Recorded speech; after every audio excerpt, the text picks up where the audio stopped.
In fiction, a writer must welcome conflict and walk straight into it. This is The Art of Subtext by Charles Baxter. We're going to talk about 5 things in this book that are going to help you improve your own writing and poetry. No problem, no story. Anyone have a favorite problem from a show or a movie? I'm not sure this is from a show or a movie, but I like storylines where one character is getting to know another character and maybe they like them, and then the other character does something, inappropriate or reveals a flaw, and so the first character has to decide if they're going to ignore the behavior or if they're going to address it. Or you don't know me and my wife's relationship. But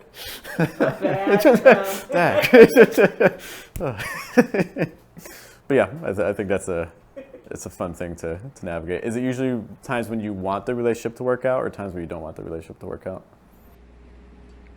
I don't know. I'm kind of half and half. It depends. It depends on the dynamics between the two characters. I mean, I definitely don't want the relationship to work out if I think that one of the characters is particularly going to exploit the other person's forgiveness.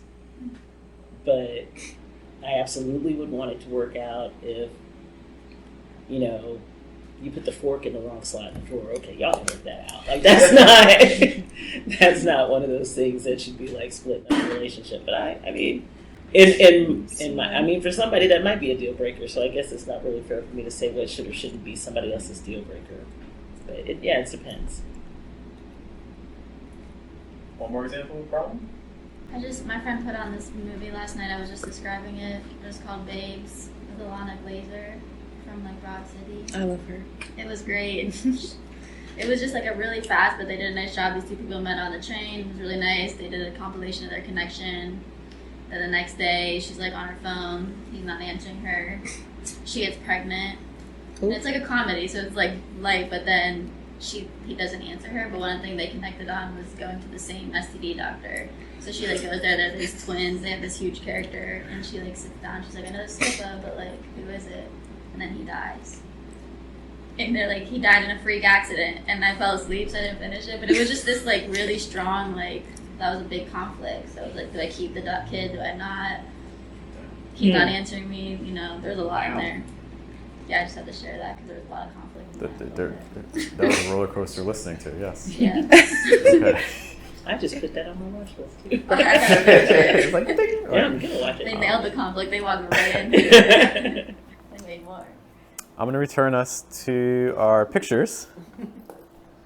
So, 3 minutes. I want you to write down a list of as many possible conflicts you see happening or can imagine happening.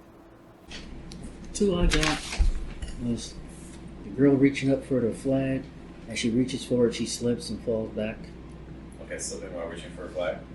And then the other one, the little boy at the bottom of the tree, he's reaching up, but the other kid in the branch is not, on the tree branch is not paying attention, so it startles him and he falls flat on his face. There's a lot of conflicts in that one. Just between the lack of attention that you seek and not getting a response, and then the falling. Others? I had a bunch. I just went from up. So, starting with the tree in the bottom, the boy who's swinging on the tree limb accidentally kicks the girl who's in front of him. Okay. So the boy who's climbing the tree wants the kid who's already sitting on the limb to help him, but he won't. Gotcha. A lot of social ones here. Huh? A lot of social. Yeah, this is turning out to be a. We're going in. No, this has got some stuff going on. The kid's playing with the balloons. One of the boys steps on and bursts one of the other kid's balloons. The 2 kids with the sack race are arguing over who actually won.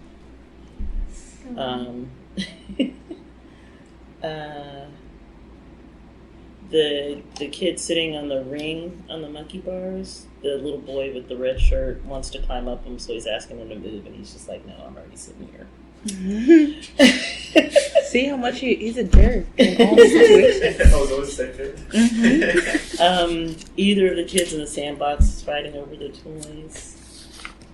Again, the child on the climbing wall who's sitting refuses to get out of the way so the kid who's climbing up can sit next to him. Oh, again.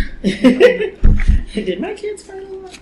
And the last one that I had was the kids on the log thing. The little boy telling the little girl she has to jump down.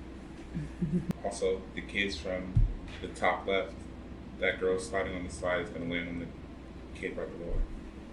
That's a potential issue. It's only a three-dimensional space works the way I think it does. I'm pretty sure. Sometimes. Hume says if I keep throwing up a rock, eventually it's not going to come down. Gravity said it will. But Hume says more. Other things. Alexia keeps giving me these head fakes, like she's going to say something, and she's like, I'm not doing anything. this is all right. That's fine. That's fine. I like your guys' conflicts. I like your eye for conflict. This is great. Let's take this a step further. Third point. How are we doing on time? Besides horribly. 7:30. All right. It's bad, but it's not too bad. Next point. Point number 3. Plot springs directly from our characters' desires or their fears and what they're willing to do to fulfill those desires or to avoid the objects of their fears. Okay, so what I'd like you to do, this time I'd like you to write on the paper, okay, Matthias and Leland, I'm gonna have you guys share. What I'd like you to do, I want you to pick a child. And what I would like you to do is, about that child, I want you to write down what are 3 of their desires or their fears. And that's it. I want you to write down 3 desires or fears. You don't need to do 3 of each. I just need 3 total. If you can write on the paper. So again, plot springs directly from our characters' desires or their fears and what they're willing to do to fulfill those desires or to avoid the objects of their fears. Can you guys think of a character from a show? Okay, like which character? Okay. Have you guys all seen Everybody Loves Raymond? And Raymond? Okay. What is a desire or fear of Raymond? And Everybody Loves Raymond. Desire to be a great sports writer. Sports writing? Okay, so what does he do to attain that?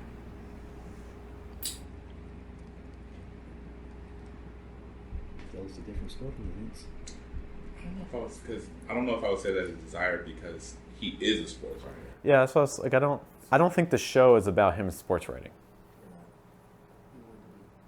What's the show about? Everybody Loves Raymond. What's the show about? Isn't it about like how he deals with his family? Yeah. Family. Okay, what about his family? Let's dive in a little bit more. His relationships with his wife, and there are kids.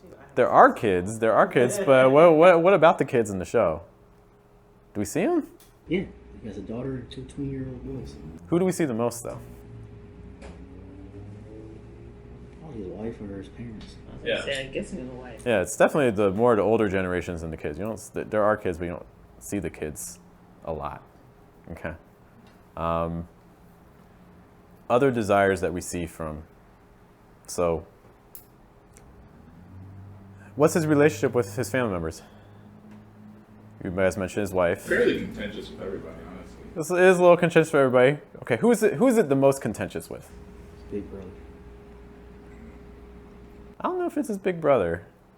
I don't know if I would make the argument it's his big brother. I would say his wife. That's what I was thinking. Wife. I was thinking mother-in-law. Mother-in-law. His mother-in-law's on I thought. Yeah, the show. His mom's in the show. Oh, it's his mom? Yeah, that's his Yeah. parents. Oh, Okay, that's yeah. like- it's Okay, always yeah, no The only reason why I wouldn't say it was like it's most contentious with his mom is because like for the betterment of him, those are typically like they run alongside. But there's also pairings. So like him and his mom are typically teams against his wife. But there's very few instances where him and his wife are aligned value-wise that goes against his mom in a way that's like actually substantive in the show in front of them. Pause it there. So he's often at odds with his wife on issues. Yeah. Well, the plot of the show Is trying to resolve. Exactly. It's not that he intentionally wants to be at odds with his wife, but the goal of the episode is to avoid that. There's a problem. One person thinks this way, one person thinks this way, and we're trying to avoid that disconnect. Yes. I think the two people that have the most conflict are Ray's wife and Ray's mom. Yeah. But because Ray's in between, and like logically, like you're supposed to choose your wife, but like Ray's like a mama's boy, so like that's what causes it. Okay, so we can work with that. So Raymond is trying to maintain solid relationships with his wife and his mom. His wife and his mom don't always see eye to eye on things. I think that captures it's playing on typical family expectations, right? Where, especially like wives and mother-in-laws navigating those relationship dynamics. I'm not a wife. I love my mother-in-law, but these things happen in some relationships. Okay. Can we think of maybe one more example of a character and the desire that they have? Luke Skywalker. Okay, we can go. Has everyone here seen Star Wars? Alexia's sad she saw Star Wars. I've never seen Star Wars. You've never seen Star Wars? Any Star Wars? Nope. At this point, it's just willful. That's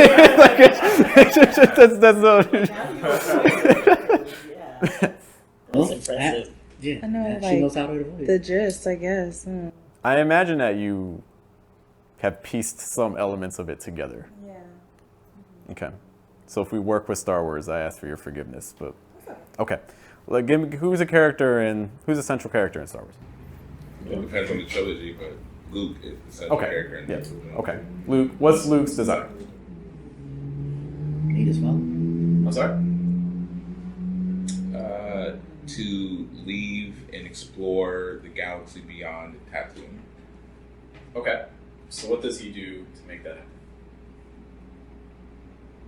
I mean, what does he initially do, or what are the multiple things? I would say even that desire is more of an initial desire for him. But so let's. How does he initially move towards that, solving that desire? He leaves the planet with Obi-Wan. Okay. So he finds a way to get out, right? Okay. What you guys did a moment ago on your charts, you wrote down desires or fears. What I'd like you to do, I'd like you to pass it to, let's go left or right, or just in the circle, trying to be legible. Okay. What I'd like you to do on your papers is I'd like you, for each one of those points, I want you to take one action that they could do to, if it's a desire, to realize their desire, what's something they could do to realize that desire? Or if it's a fear, what is something they could do to avoid that fear? You say the first one again? So if they have a desire, if they wrote down a desire, what is one thing that that child could do to obtain that desire? If it's a fear, what is one thing they could do to avoid that fear? It's like, if it's dinner time at my house and I have given our kid, what's something they don't like? Mushrooms. They don't like mushrooms. They take after me. Mushrooms. Do you know how they grow those things? They don't like mushrooms. How do they avoid eating mushrooms? For your people, if they have a fear, what's one thing they can do to avoid it? Fear of falling. Fear of falling. So how do they avoid the falling? Climb back down. Climb down. Okay. You have a fear of falling? Don't go so high. Climb back down. Makes sense. Other things? Mine says crossing the finish line. They want to cross the finish line, I'm guessing, right? Right. But like there's also like being in the first place. And I said just go a little bit faster because they're literally like almost there. Okay. I kind of want to talk about that one a little bit more. Okay, so I want to finish the race first. So I could go a little faster. What else could I do? Trip somebody ahead. I could trip the competition. I don't like it. My brain is there. No, but this is what, in poems, our characters have motivations.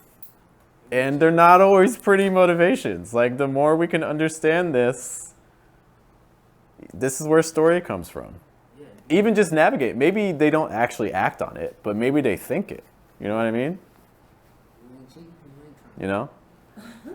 What if the poem, what if you're writing a poem about the race, but maybe it's like stalled in time, but it's just like reflections, like the thought process that goes through your mind and stuff like that, Thinking about those motivations. I think the more we're willing to embrace the ugly ones, the more we might have a story. We have to, what was the one we just had?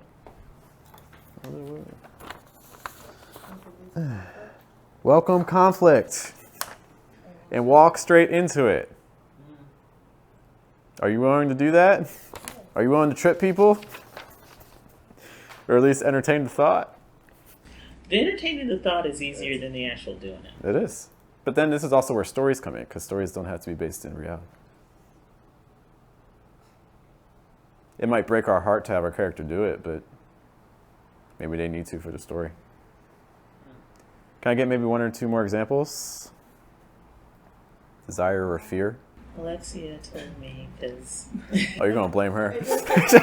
What? Does he No, know? no, you didn't. Okay. You didn't. She's like, really? Just not. Well, the fear was for this kid to not be bullied the way that he was at his other school. And so, I know, right? I was just like, woof. And hopefully these bulls are better at it. But I thought, assuming, I mean, I feel like I don't know enough about the situation to really, but I said, talk to adults about what happened at this other school and hopefully, get some more information. Instead of, I'm assuming that he held on to it himself, but I don't know that that's what he did. Oh, okay. Just making stuff up. I'm the worst though. Like, I just go so down in the weeds on stuff sometimes. I mean, it can be good to embrace that too, Maybe you need to be the bully. Assert dominance first. Yeah. Bite their ear. It's just like that. That's true. Other ones? Mine was really straightforward. It was a desire for water. Okay. And it was just climb down and go inside And get some water. Climb down and get somewhere. All right. Practical advice right there. You've worked with kids.